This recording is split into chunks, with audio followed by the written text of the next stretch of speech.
embark on an intriguing 8-day journey to some of the Mediterranean region's most important sites of antiquity with Viking. You will follow in the wake of the ancient mariners to lands where many of Western civilization's greatest moments unfolded. Explore Istanbul in Turkey, where East meets West, and hidden treasures stand witness to the influences of countless ages and cultures. Legendary Troy, once thought to exist only in mythology, boasts traces of as many as 9 different cities on the site. Fabled Ephesus offers a stunning window into the past, with remarkable architectural treasures, including the iconic library of Celsus.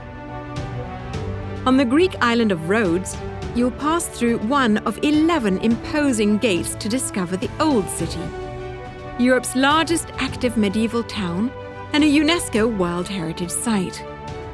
Like many of the Greek isles, Crete is graced with the imprints of the ages.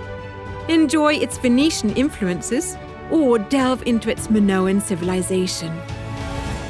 Your voyage concludes in beautiful Athens, the capital of ancient Greece itself, the birthplace of democracy and once the very center of the Greek Empire, whose distant outpost you'll have been so fortunate to explore.